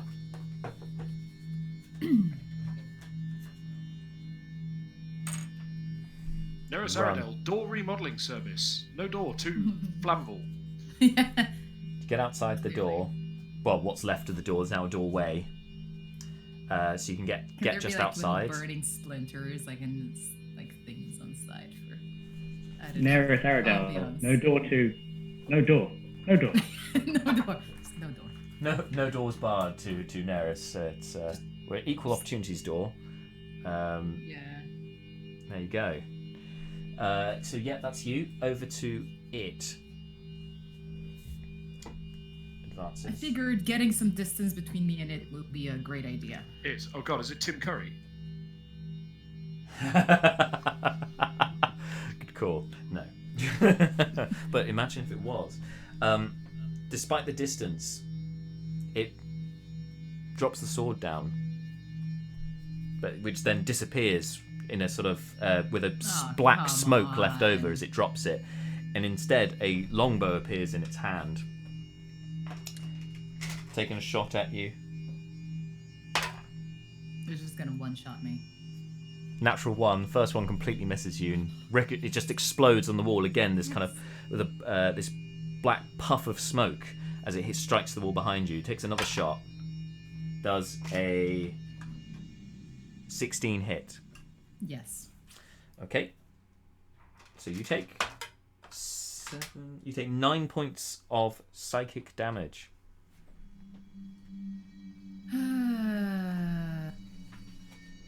Let me just note that down. doing my part. Just ow. Ugh! Ow. So you're hit by an arrow, and again it disappears in the black smoke. So how far away am I from it? And Yeah, what's it's the- about what's the 10 corridor feet. around? 10 feet from you. It's in the doorway. Sorry, let's move the camera. And how? What was the shape of the?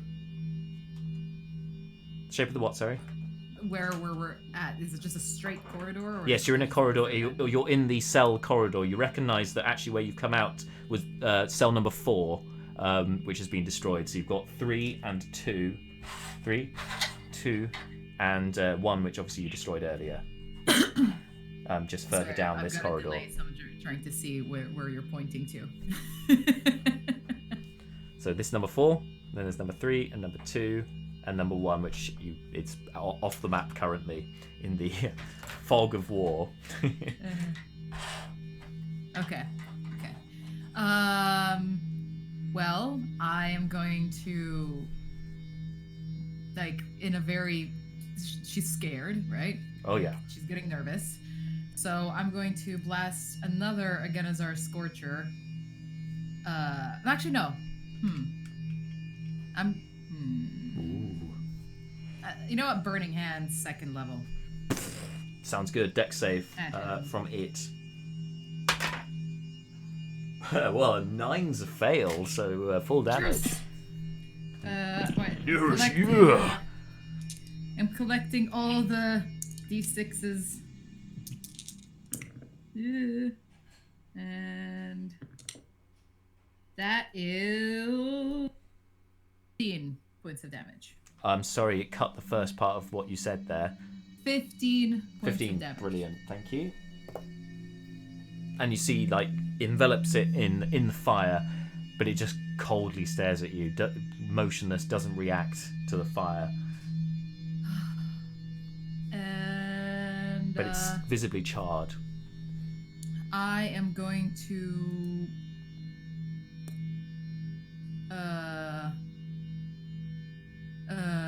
again try to get some distance. Just all I can do is just run down the corridor. Like Resident Evil style. Like, just keep away, keep away. Yeah. Basically.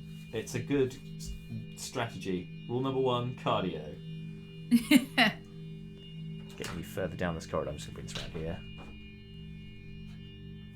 So you can see 2 and 3 there as well. Alright. Its turn.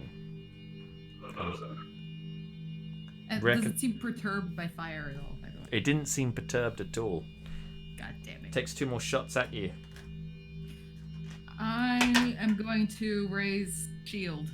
It's okay, you only have to do that if they hit. The first one definitely missed, just to save you a spell. Okay, yeah, the second one would have hit. That would have been 18. Yeah. So would shield negate that, or no? Because if not, I wouldn't do it. Just save you a spell. +5 bonus AC, yeah, it would have. That would do it. Brilliant. Yeah. With that. I got 14, so +5, that's 19. Perfect. Yep. So you managed to repel this this projectile, which then again, as it strikes the kind of arcane shield that's over your person, it just evaporates into smoke again,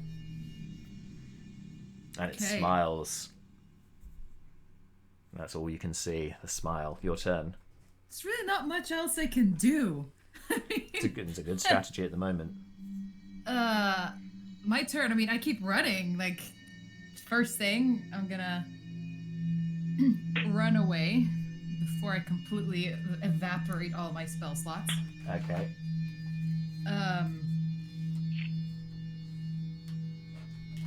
So, can I do a perception check to see what the hell's ahead of me? Do I have any choices? Do I have any... Sure, make a perception check, go for it. That is 17. Well, you remember from the layout before that out in front of you, just out of this particular corridor, leads out into the cavern full of skeletons. And... Oh, come on. So there's just the cavern full of skeletons and nowhere else. That's the only way out of this area, yes. Can I see skeletons through the door? So there's it's just a doorway, and yeah, just on the edge of your vision, you can't see any skeletons at this time. More probably because of the distance and the fact that from last time you remember that they were motionless in there until you started causing a bit of a ruckus. Okay. So they're hard to detect if they are in there from this So distance. I've already used my movement, and I don't have any gear, do I? You've got your no, you do have your gear. Weirdly, you have your weapons. Yeah. Okay, so I'm going to. You don't have the staff anymore. Well, I can't really move any further right now. I've used up my. So. Yep. I'm going to take my bow and fire. Cool. Good. Go for it. Arrows at him. All right. You can trade your attack for another move as a dash. That's true. Yeah, but dashing into. Yeah, it's absolutely true that there's dashing into a skeleton infested. Yep. Make an attack roll for me, please, with the longbow. Attack roll again. That's a D20, right? Yes, please. Yes. Sorry, yeah. It's been Natural a while. 20. Yeah. So double damage. That's 2d8 plus your dex bonus. 2d8s. Whoop. Whoop whoop. Yeah. That is 9, 10. 10 damage. Nice. And doubled. What? Doubled, right? Double damage for 20. No, it's just double the dice. Oh, double the dice, so 2. Okay. So roll another d8 unless you already rolled 2. No, I've rolled 2. Okay, so it's just double the dice plus your dexterity modifier. So 10. Okay, yeah, that's 10. Great. Still good. 25 damage on him. That's not bad. Yeah, this is good. You're definitely getting some hits on it. Its turn. It doesn't move from the spot, but it does take another couple of shots at you. First one. Can it have like an arrow sticking out of its out of like?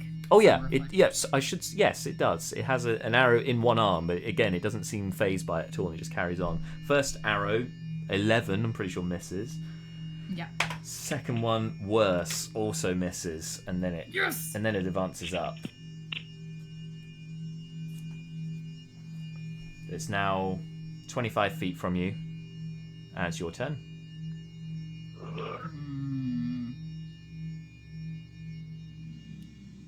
Well, I'm going to fire another arrow at it. Cool. Take the shot.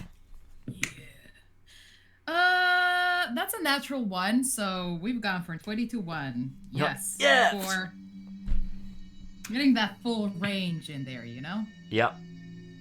So as you go to do it this time, and you're a bit hasty with loading the arrow, and you accidentally kind of stab yourself in the hand with the arrows. You get the string behind it, launches it into your hand. You take 1 point of damage. Okay. Well, I would like to hurry into the. I'd like to basically. Can I sneak into, or can I quietly, like, basically hurry into the cavern and kind of go towards my previous hidey spot? Yeah, okay, so yeah, if you can make a stealth check, sure. Obviously, you're doing it right in front of this guy, so he'll know you're there. But yeah, he'll know, but I don't want to upset the skeleton. Yeah, that makes sense. Go for it. That is 12. 12. Okay, you think you're pretty well hidden as you run into the as you sneak ahead. But as you run, this corridor seems to just be getting longer and longer and longer. Oh, come on. And you just can't seem to reach the door at this time. You just keep running, but it's almost like you're running standing still. It's not getting any closer to you as you run. Okay. God damn it. It then takes a shot at you. 9 will miss. That's more like it. 18. Shield again. Shield again. Another arrow disappears. And it advances up, so it maintains the gap. Your turn. I am going to. I mean, there's.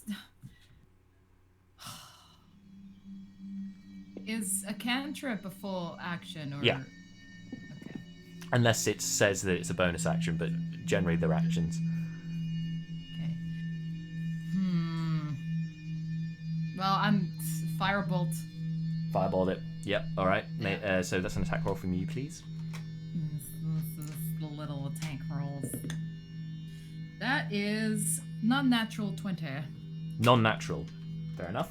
So yeah, it's a D10. I think. Or 19, whatever. It's. No worries. That definitely hits. So I think it's a D10 for firebolt at this level. I believe Yes, that's right. 1d10. Great. And just get up here Make that roll.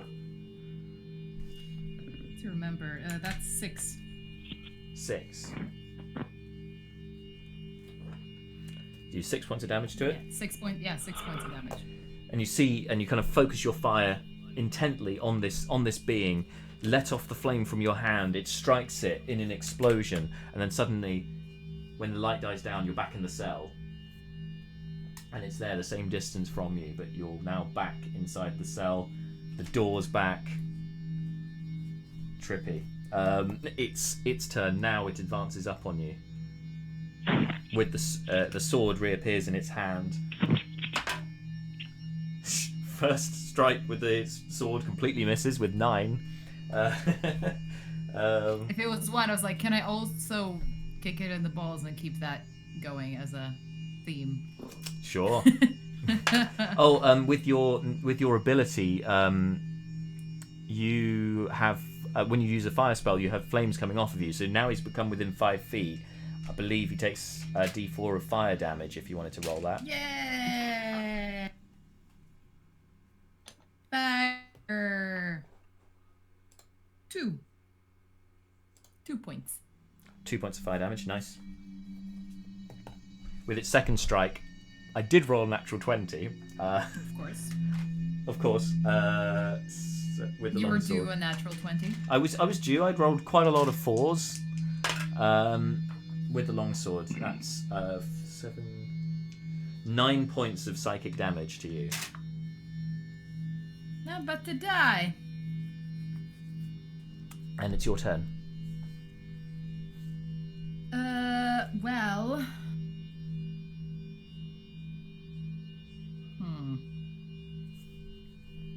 Burning Hands, first level. Sweet. Well, that's, Fails the dex save. Rolled an Hey. 8. 3d6. Yeah. Come on, Naeris. I'm Rooting for using you. literally all Rooting of the for dice. you. Like, so that is 11. 11 points of damage. Dommage. Describe to us how you dispatch this undead nightmare from you. So it's right next to me. So I full on put my hands on his chest and immolate him from the chest out. Oh my god.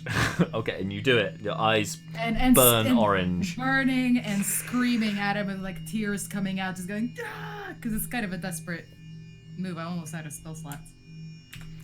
Oh my. Yeah. And that, I've got 4 hit points. you do that. Screaming out, almost in terror and rage combined. As we're both literally engulfed in flame. Yep, engulfed in flame, and as the kind of the heat reaches this point where it's burning white light, you hear a voice in your head, that of Malar, saying, Malar, if you'd like to say it again. Oh shit, I should have. Ms. Naeris, it's Malar. Where are you? Are you safe?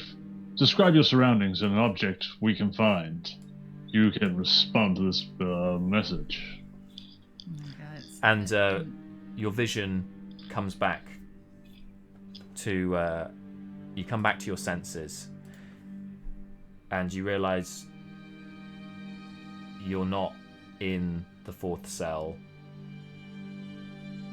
And in your arms, You're holding your aunt. Your hand is on her chest. There are So I embers. just murdered my aunt. There is embers left around where you've pressed your hand into her chest, and she's lying there lifeless in your arms.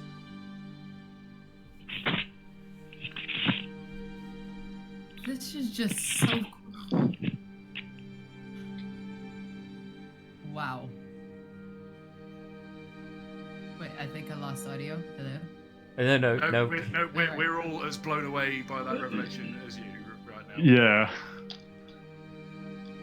Should be dark. I mean, Oh, the thing no. is, I don't know my aunt that well, so that's not gonna be like a thing. But it's, well, I'm clearly like Naeris just like Jaded Law says, stare "What?" into space, Yeah, could be it, indeed. like, overload. I still have my spell slots, no, the ones that I hadn't used. Yeah. What? You can make a medicine check if you'd like. Natural 20. There it is. Alright. Yep, she is most certainly unconscious and in need of she is in need of some kind of... Oh, can you still hear me? Just about, okay.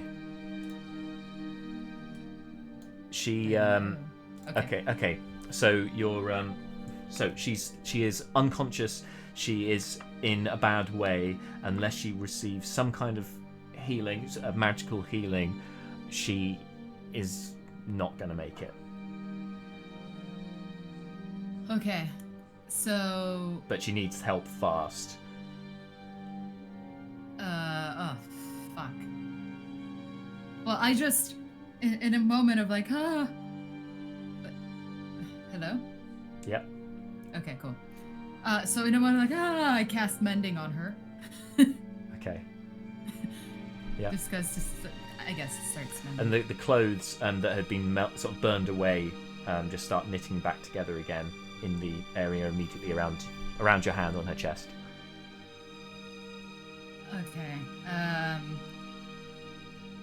Sorry, I'm really having trouble hearing you. Me? And your camera's frozen. That's really weird. On my end it looks fine, but bear with me. Try and bring myself back into the call. Yeah. Sorry everyone at home. Oh, that's fine. It's good. Okay, better. Okay, so she so you mend the clothing on where your hand touched her chest. So it's, Okay. that's now mended. It's back together. So I'm just trying to like, Yeah. like, tears, like, oh my god. But I just heard Malar's voice. I'm like, how many syllables? I didn't write out a message. He didn't How tell many you how words? many, but he said you can respond to this message. So you don't know how this. I don't think you've come Okay. across this spell before, so you don't know how it works. But the next thing that you say, he will hear though. Okay. All right. I'm in a cave, dwarven.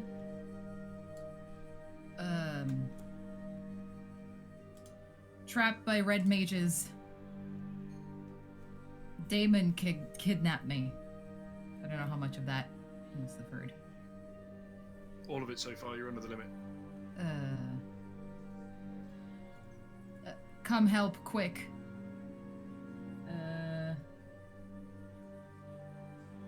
What was it? My Yep. aunt is hurt.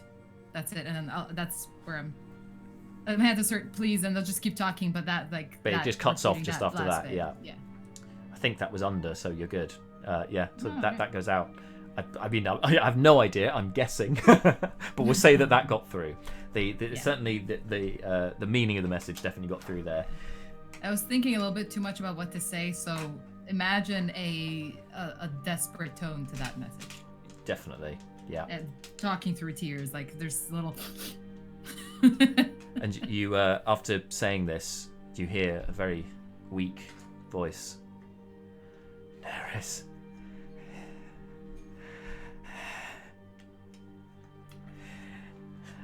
The mages, they want to bring back the dragons. They want to bring back the deceiver. Don't fall for their tricks, Naeris. Save yourself. I've lived a good life. Enough life to see you safe, to see you arrive. Don't die here. Get out while you can. While you can. As she's saying, I'm like keep mending, or like trying to do something. I can't. Like... And just hear the last sort of breath leave her lungs, leaving you now very much more alone than you've ever felt in your life in this cell.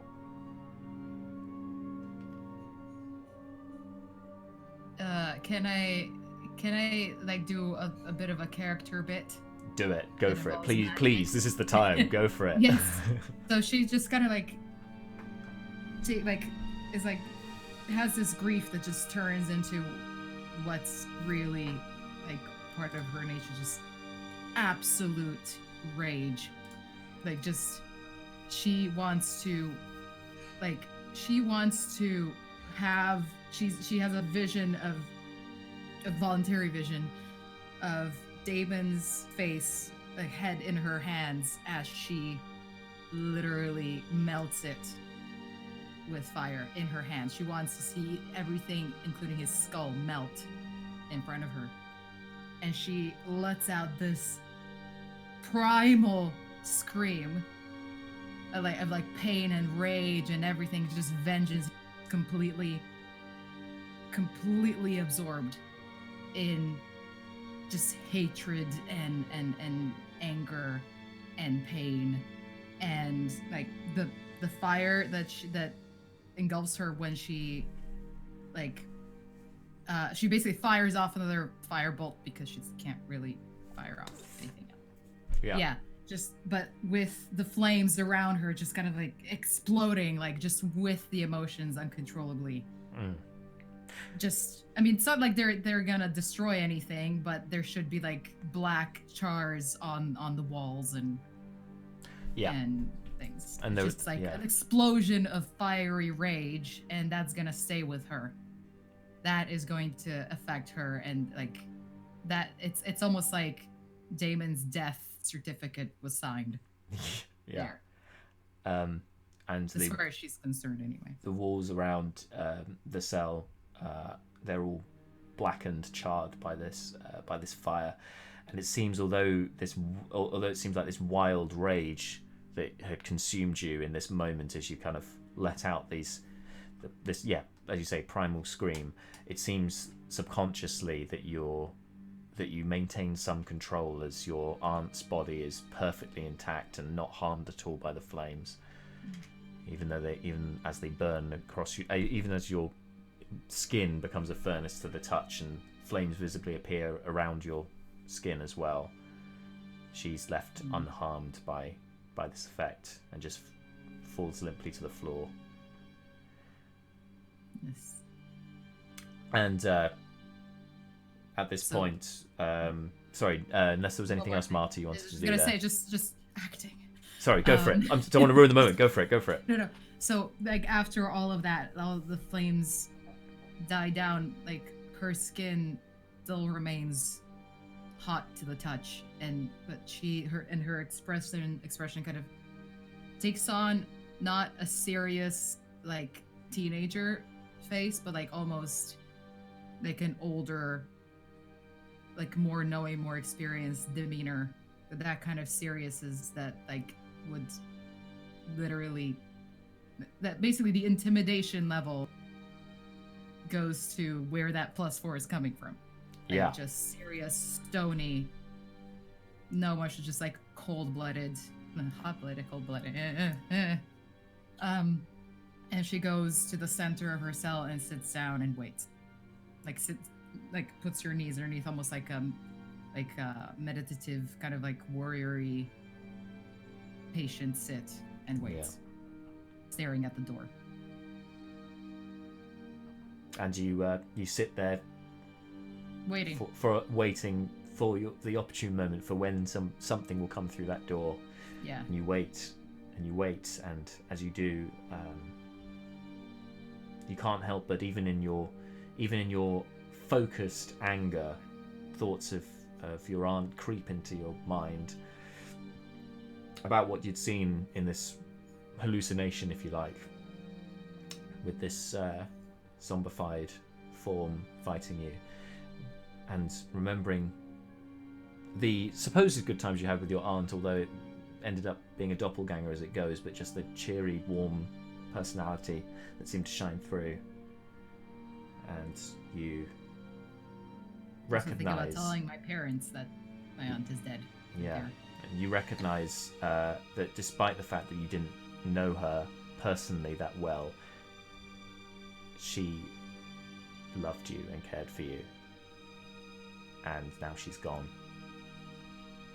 And now you've got to explain that to your other family members and to your party if they should find you.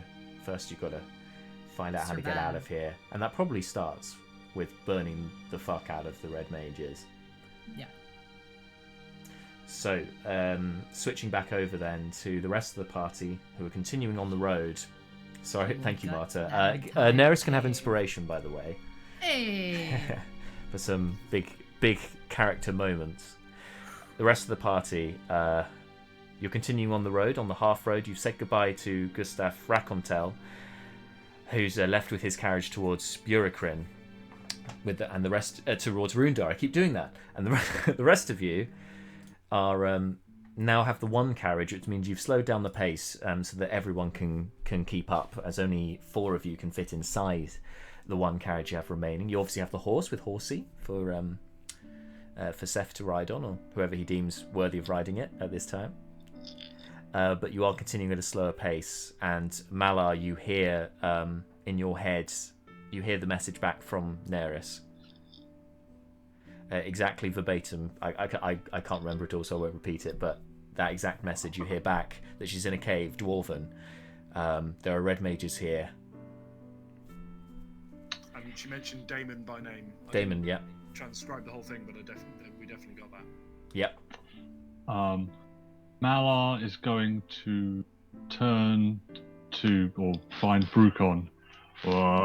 Mr. Brukon, tell me, how well do you know the area around, where is it we were? Was it Hilberg that she got taken? That's what you don't, I guess, yeah, I guess you would have deduced that because of the doppelganger, yeah. Yeah. How well do you know the area around Hilberg? Ms. Naeris is, she believes that she is in a urban constructed sort of cave system. If we are able to deduce where she is, we may be able to find her and locate her. Well, my good deacon, I'll be honest with you. I'm not a I'm not a rural dwarf.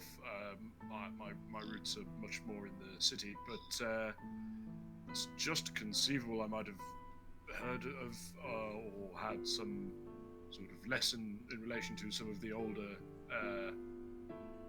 settlements and engineering works of my people. I can give it a shot. Let me think about it for a moment, and think about it for a moment. In this case, is cover for making a history check. Of course, go for it.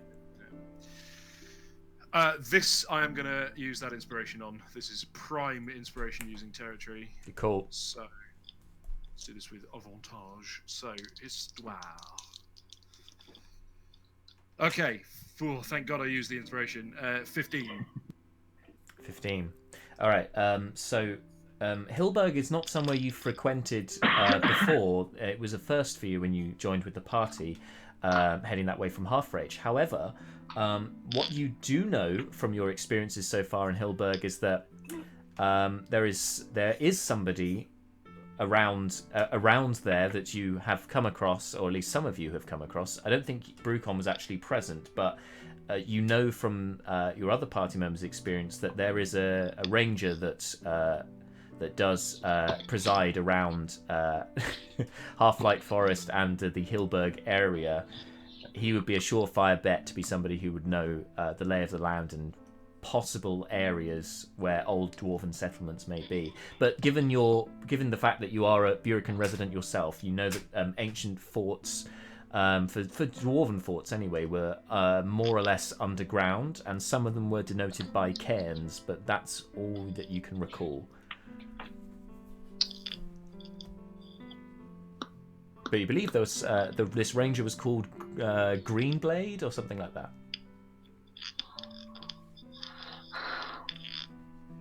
Greenblade, he's to the other side, isn't he?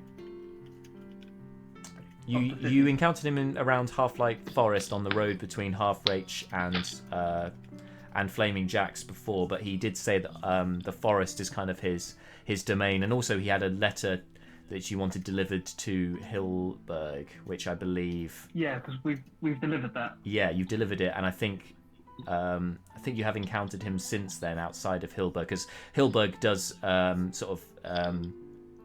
it kind of is on the edge of Half-Light Forest, so he lurks around there sometimes. So we're currently on our way to that broken down town, and it's just a bit further on from there that the doppelganger said that they'd taken Naeris, wasn't it? Possibly. Can't remember all that clearly. The doppelganger didn't say exactly where, but yeah. Doppelganger said it was at least a day away from somewhere. When we asked, should we stop the carriage and check and ask the doppelganger where we're going? Sorry, say that again, James. Should we ask the doppelganger where we're going? Yeah, that's not a bad idea. It did say it would take us to her. Yeah. If I'm in. kept it alive, wasn't it? Yes. So Dan was just checking in our little private channel. Has Brukon? I wanted to ask that too. Yes, absolutely. Brukon ponders and relays to the group what little he's able to. The small number of dots he was able to connect from his rather shot memory about all of this stuff. So yes, I'm not going to keep any of that under wraps at all.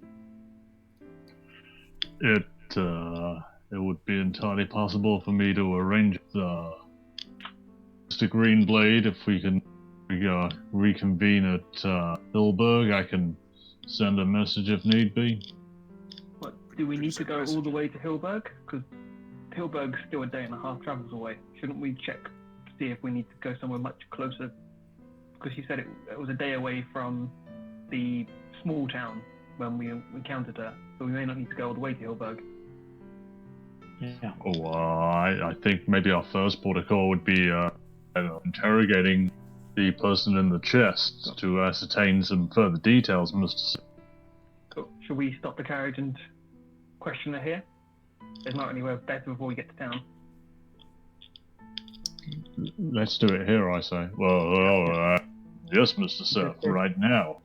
Yeah, let's do it. If it somehow manages to run away, it's better when we're in and can't pretend to be someone. Yeah. No witnesses. Good plan. Yeah. Also, I don't rate its chances of running away as super high. All right, so so at this time, you pull up. You're still on the coast road at this point, and you can see far off in the distance to the south the sea, the Star Sea. We're travelling eastwards, aren't we? You're travelling west now. Westward ho. Yeah. Go west. Exactly, indeed. You pull up the carriage, and Sethia, you can see the sea in the distance, almost calling back to you in some ways. Your first home, and pull up the carriage, and you get ready to. You take the chest off of the top of the carriage. Gary Bumblefoot tends to the horses, tends to the carriage, just making it stop, and bring the carriage down, and you'll get yourselves prepared in whatever way you see fit to interrogate the doppelganger. We're going to end today's session there. We'll pick things up from that point next week. So guys, thank you all so much for tuning in tonight. Thanks for supporting the channel. Please continue to do so. It really does mean a lot. And also, I should say, a big congratulations should go to in the chat. Oh, where is he? Not Bearded, the other one. Where is he? Jaded Law. Thank you, Jaded Law, for tuning in. But no, it was Modest Munch, who entered to win a month's Adventurer subscription here on the channel. You have won, sir. Madam, congratulations. I don't know who Modest Munch is. There we go. Congratulations. So I will make the arrangements and make it so. But come and join us join me on Friday from 5 p.m. I'll be doing a campaign diary for today's session and for last week's session, as I didn't actually end up doing one last week because we had the quiz instead. So I'll be doing that. That's Friday 5 p.m. here on the channel, and hopefully the rest of my fellows here will be rejoining us on Monday for the next session. Until then, everyone, thank you all for tuning in. Keep on keeping on, and stay safe out there. Goodbye. Hang in there, guys. Bye. Ciao. Have a lovely time. Are we out? Eli? Are we authentically out? Are our voices coming through over the credit? Can you hear us? It's just I've got the stream and I've just turned the volume on. There's no it's kind of frozen with us on the display, but there's no chat, no chatter coming through. God damn! God damn!